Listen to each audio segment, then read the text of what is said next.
and welcome to Revelation Explained Plus, a weekly series where we dive deeper into the book of Revelation. This week, Pastor Gary will be meeting with Pastor Buzz Offenbacker of Staunton Baptist Church. Let's join them now. Hey there, guys. Welcome again to another episode of our Revelation Explained Plus, where we have the opportunity to discuss some of the things we've been talking about in the prior week in the book of Revelation. We just happened to be in Revelation chapter 18. And I just finished my third week in Revelation chapter 18. And so this coming week will be the last week in chapter 18. But we have not motored through it, that's for sure. And we're pulling it apart. And so I have, as I do each week, I bring a guest on to share a little bit and some insight. And I try to pick people who have some good insight into the book of Revelation. And the guy on with me right now has been on a couple weeks prior with us also. And he is one of the guys I look to and ask questions about with the book of Revelation. And in fact, Pastor Buzz is in the book of Revelation right now, which is very exciting and expected, I guess I could say, because Buzzy loves the book of Revelation, Daniel, and so forth. In fact, Buzzy gave one of the best, I think, 1 week outlines on the book of Daniel that I may have ever heard. So Buzzy, of course, is a man who understands these end times and loves speaking about them. And so it is with great pleasure I get to introduce most of you out there that are watching this will know Pastor Buzz. Those who don't, Buzzy pastors down in Virginia, and he's a good friend and a good brother in the Lord. That's for sure. Buzzy, we're glad to have you on with us. Hey, it's good to be with you. Now, let me ask you, Revelation, is that Old or New Testament? I don't remember. Like I said, Buzzy has no clue about the book of Revelation. It's in the Quran, Buzz. It's in the Quran. But all right. Anyway, yeah, you're teaching right now. Where are you guys? What are you dealing with? What are you talking about? Yeah, we're taking it kind of verse by verse too. I can't believe how slow you are in this. Usually you kind of zoom through things, but man, thank you, Buzz. I want you to zoom in this Sunday and tell the congregation what you just said, because they don't seem to believe it. We're actually in chapter 8. Where the seventh seal has been opened, and the seven angels with seven trumpets appear, and the seven judgments then with each judgment now, with each trumpet sound now begin. And so we're getting into those encouraging times. And I told the people up front, I said, listen, this isn't really going to be an encouraging message. I said, but the whole idea of Revelation is, God, we think of God as a God of love, and he is. John 3:16, for God so loved the world. But at the same time, God is also a God of judgment. And so that's why a lot of pastors will stay away from this particular book. And I'm excited that you've been teaching through it, and there are some pastors in this area that have begun teaching on it. And it's truth. It's just as the love of God is truth, so is the judgment of God. And but the neat thing is, at the end of every sermon, we can present hope, right? The hope that comes through Jesus Christ. Amen to that. Yeah, I've heard people explain it from.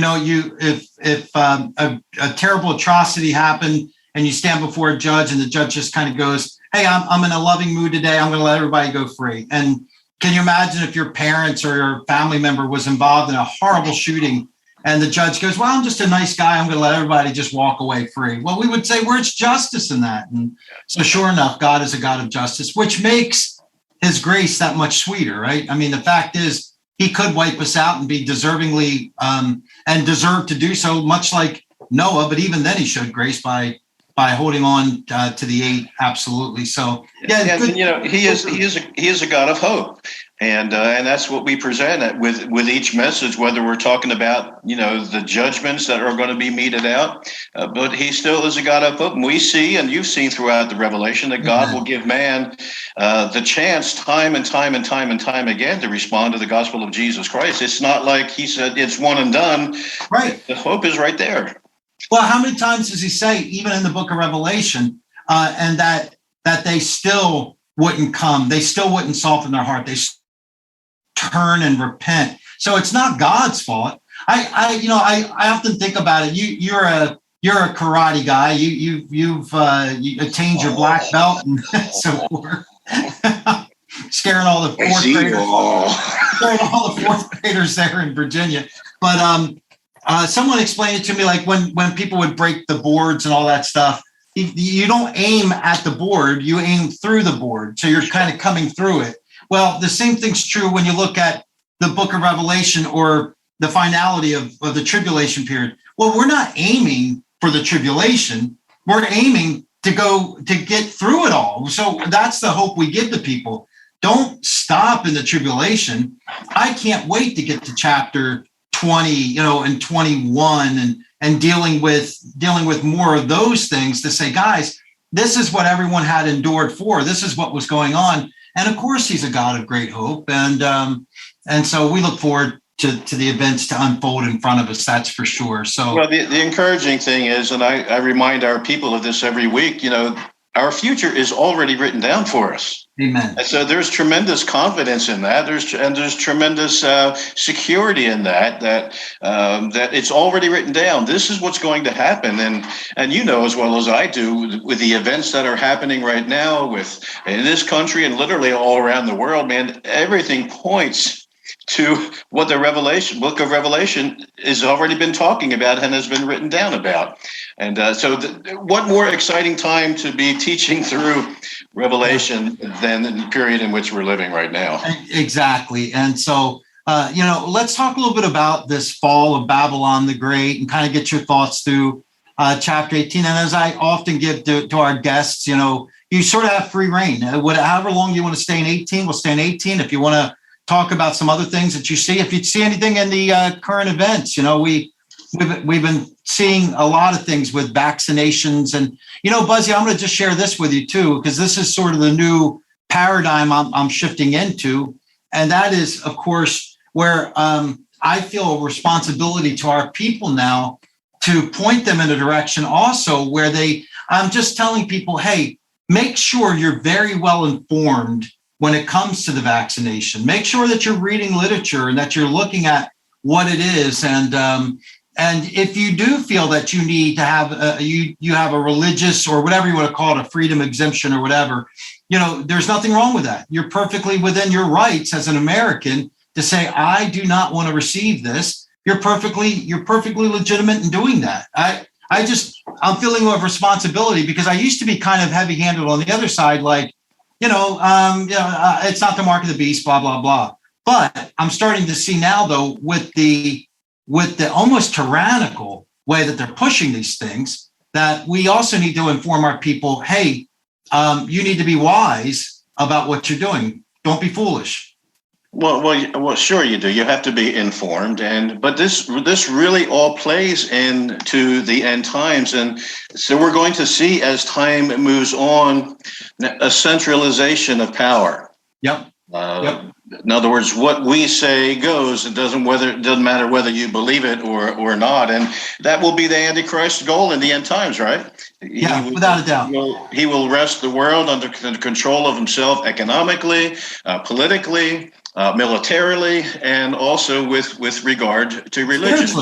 Use religion to bring people under office. Well, that kind of leads us right into this discussion, which I think is good. And that is chapter 17 of the book of Revelation deals with the spiritual fall of Mystery Babylon, which, of course, Mystery Babylon, this is why when people tell me, it's Catholicism, I think there's some remnants of Catholicism in it. And I do believe that the spiritual Babylon's headquarters will be Rome. I don't see any way around that necessarily, but it's not necessarily Roman Catholicism just because it's Mystery Babylon. It's the harlot. Mystery to me means we've never seen this religion before, that this is an amalgamation. It's something that was not known before, but is now revealed now. Yes. So that's what we're going to be seeing here. And now I do believe, and correct me if you don't think so, I do believe though a lot of the mitigating factors in it will be some kind of Catholicism to it, but it's not. The other thing about it is the rapture's already occurred. So the true believers in the Catholic Church, like the Baptists, Presbyterians, whatever, they're gone. So what you're left with is really, I'm trying to think of the best word for it. It's sort of loosely tied to those other things, but it's not those other things. Well, it's something that's going to be attractive to many people. Yeah. The Antichrist, I believe, during the first 3.5 years will use the tool of religion in whatever forms to arrest the world under the control of himself. He'll do that. Amen. And then, of course, and you've already taught through this 3.5 years into it, he discounts all of that and will turn away and cause people to turn away from this tool of religion that he used to arrest the world to himself. And then he will demand worship to himself. And so that to me is what happens in these last 3.5 years. It's interesting because in chapter 17, the destruction of Babylon there being the spiritual Babylon, the merchants, the kings, they don't weep. In fact, they want to destroy the religious system when the Antichrist then demands to be worshiped. So they want to see the coexist mentality. They don't like it either. So they want that to cease. But they weep and they mourn in chapter 18 over economic political Babylon. It's all about the money at that point. That's it, right? Now it's all about the moolah, isn't it? Yeah. Well, so anyway, go ahead.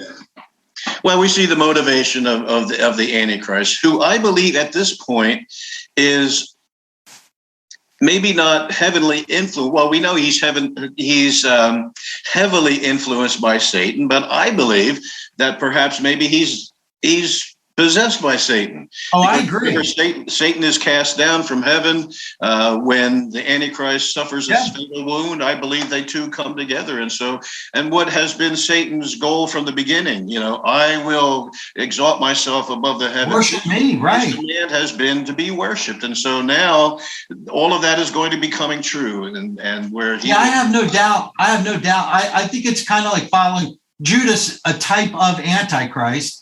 Judas became Judas in that meal when it says Satan entered him. Yep. And that's when he went off and did what he was going to do. And I think the Antichrist will have a penchant. He'll have a desire for that which is wrong, but it won't become full effect until Satan does enter him. I think, in that time period you're talking about, and that's when he's going to want to be worshiped, right? That's when he's going to say, no longer, I don't want the Jewish people on the Temple Mount doing their thing. I want everyone to worship me. Let me ask you what you think. Do you think that the Antichrist has good intentions at the beginning here? The world is in chaos, right? Because of the rapture, and someone has to rise up to give explanation to that. We've got to tie everything together because everything is in chaos. And so do you believe that maybe he has in his manly self good intentions, at least at the beginning of this point, just to bring everything together? Or do you think that he's evil from the start? Well, I think it depends on how you look at good intentions, right? So let's look at, and by no way am I exalting this man, but Adolf Hitler, when he came up with the final solution where he was going to kill the Jewish people, if you were to ask Adolf Hitler, and especially if you read through Mein Kampf and these things, Adolf Hitler would have told you that the world needed to be ridden of these Jewish people, that they were the head of the banks and they were destroying the world, and that he was going to come along and fix the problem. And many of them in the name of Christ, that some people thought it's like the Ku Klux Klan. They would hold a slave in the name of Christ. They would say, this is good what we're doing. And so one man's way of looking at it as good is another man's way of looking at it and saying, that ain't so good. And so I think that I think that this Antichrist character will be worldly savvy.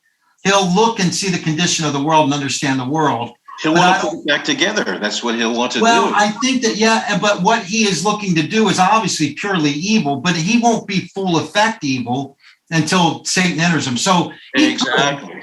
He could think on some level, like, I'm going to restore mankind. Well, listen, one of the reasons that the world will be persecuting Christians, the tribulation saints, is because they think that's good. They think these people are holding back the plans. They're destroying this world. So I think even in that case, they're doing the same thing. But yeah, that's why I believe we're going to see so many martyrs during this time, because Antichrist will say, well, these are the people, just as they hindered before this great disappearance, they're still hindering us now. And so there will be this tremendous amount of there'll be a movement to get rid of Christians, just like it was the Jews, and just like it was when he used the excuse, the Christians are now gone. Now we can get about the business of the world, Without a doubt. And I think the further we go into this rabbit hole, the more you'll see that division, because, those who are truly born again and those who truly love the Lord and those who are truly students of the scriptures,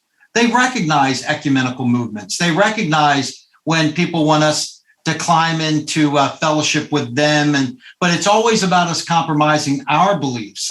So we say Jesus Christ is the only way. We use the emphatic. We use that definite article in the Greek, and we say the only way. There's no other way. Well, our friends and everyone else say, well, you can't say it that way. It's too narrow-minded. Yeah.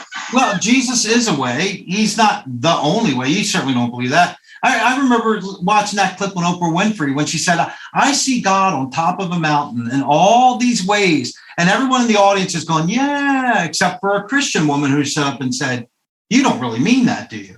Because she brought up that Jesus said, I'm the only way. But anyway, I think that we're going to see more and more persecution. I'm with you. And I also believe that we have persecution coming before the rapture of the church. I think what we're seeing is this collision course. Yeah. Here's the rapture. And we're heading towards persecution, and I think we're going to hit it here, and then we'll be raptured out. I don't think there's going to be one tremendous big revival before the rapture happens. I think it's going to be in the opposite direction. I agree with you.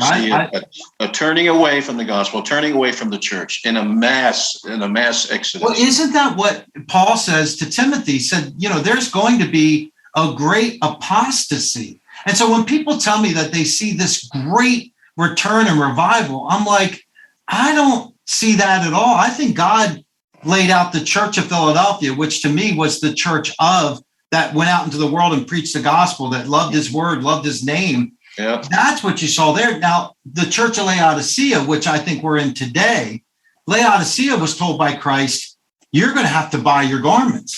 Yeah. And now I take that as being, you're going to pay for this. You're going to have to understand this is going to cost you something to come into the kingdom now.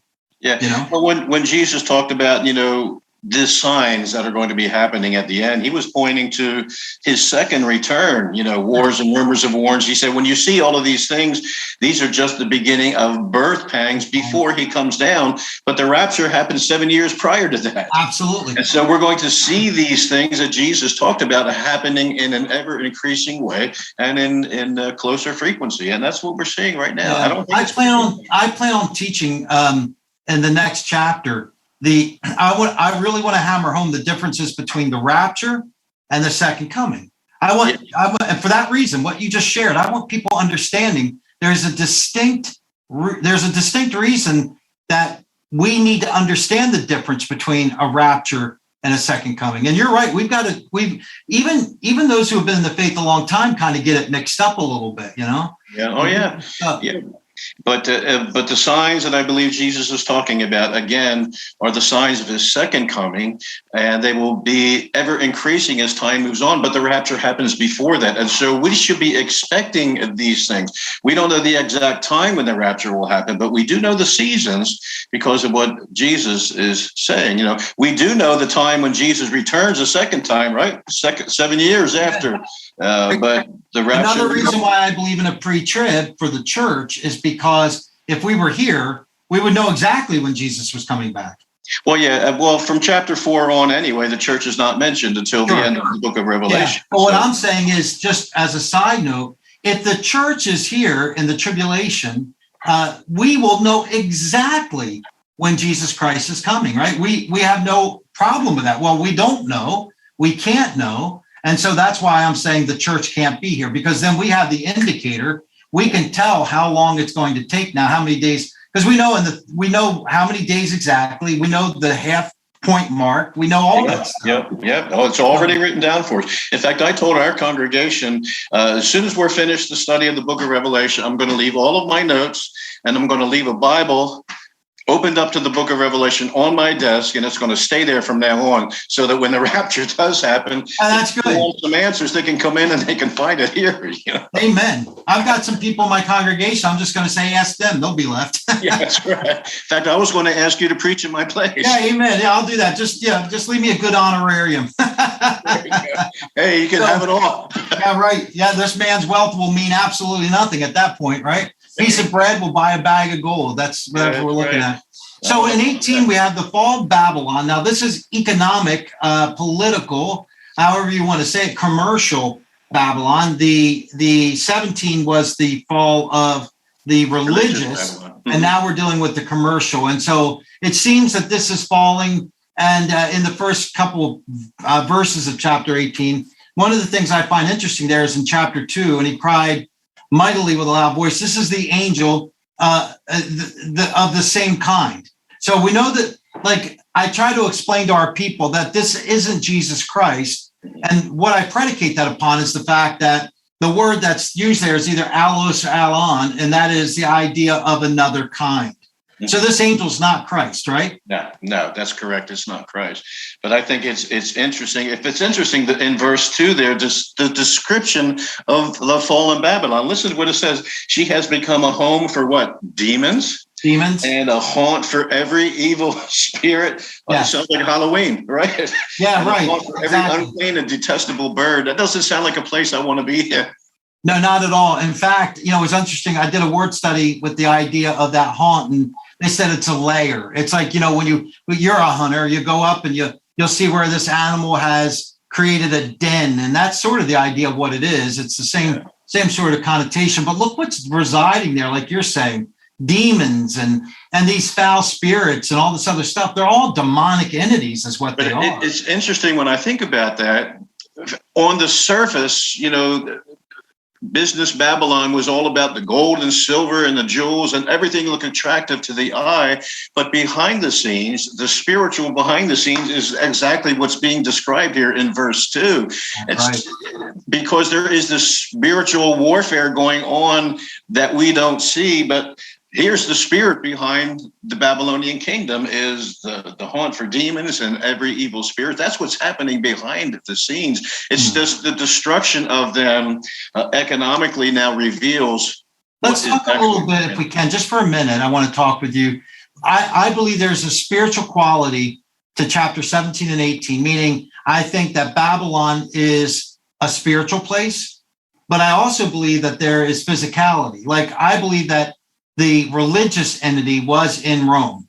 And I think that once that gets taken down, no longer the priority, Antichrist moves his headquarters to Babylon. But where do you believe physical Babylon? What do you do with that? Well, I don't think it's the actual city of Babylon. I mean, if you look at Babylon today, it would take years for that to be built up. There's a big part of me that says that it's Rome. And not because of the fact that that's the home of Roman Catholicism, which is, by the way, worldwide, but because it's already been established. And we see that Rome really was never destroyed, right? It just kind of continued on. You're talking about now the power, the empire of Rome. Yeah. And so the end time Rome will be a conglomeration, of Babylon, the Medes and the Persians, the Greeks, and then Rome, it'll be a conglomeration of all of those things. The 10 toes, the clay and the iron toes. Yep. So it's a combination of all of those things. Now, whether or not it's physical Rome, I have a tendency to believe that maybe it is. I mean, it talks about the 7 hills that are there. Either that or Lynchburg, because Lynchburg. Yeah, right, exactly. And I've heard that argument. I've heard people. But the reality is this. Look, we try to placate. We try to maneuver around and be nice because we don't want to offend Catholics and all that with this idea. But the reality is this, and this is what I remind Catholics that are in my congregation and other people, the spiritual entity that is existing that you and I are talking about is not the Catholic that you're seeing, the born-again, true born-again Catholic. Look, born-again Baptists, born-again Catholics, born-again Methodists, anyone born-again independent Bible churches, they're gone. So what we're describing here is not the Catholic Church that you see today necessarily. Mm-hmm. This is going to be a whole mystery church, is what it is. This is what I want people to understand. Really, it's the remnant of all of them put together, right? I agree with you. I agree with you. That's what it is. Big pushes that coexist, all kinds of religions. I tell them the religious is the amalgamation of all these things coming together and being mixed. And Antichrist, by the way, very much like Muhammad, when Islam was basically formulated, what Muhammad did was came in among all the tribes in Saudi Arabia and these other places and basically said, you're going to worship Allah now. And Allah, of course, was one of their gods that they worshiped. Mm-hmm. He just saw that it was commonality for all these tribes. Right. So he went in and said, you're going to worship. Well, it's sort of the same thing that's happening in this scenario. The Antichrist is going to say, well, in his false prophet, you're no longer going to worship all that conglomeration. You're now going to worship Antichrist. Well, and because so, the world cries out for unity, right? Yeah, right. The Antichrist will say, this is the one way we can unify all of this. You know, the Christians, the dissenters are all gone. And so this is how we can bring the Baptists and the Methodists and the Catholics and all of them together. And he'll use that as a tool to wrest the world to himself. Meanwhile, the true believing church, the believers I believe, will go underground if they can. Oh, yeah. Millions will be martyred for their faith. Mm-hmm. We see it through the trumpet judgment. We see the martyrs pictured there in the seals. Mm-hmm. And so this is going to happen throughout all 7 years where believers, those who are there, they won't be there long. They'll pay for it. You know, whereas you have economic commercial Babylon that will eventually do in because the woman that rides the beast, she'll basically be destroyed. And I think that's nothing more than economic Babylon taking over. Right. Economic used religion as long as it could use religion, then they do away with it. But the thing that's interesting to me is economic Babylon, spiritual Babylon, both entities will be persecuting the true church. Or I shouldn't say the church, they're gone, persecuting the tribulation saints.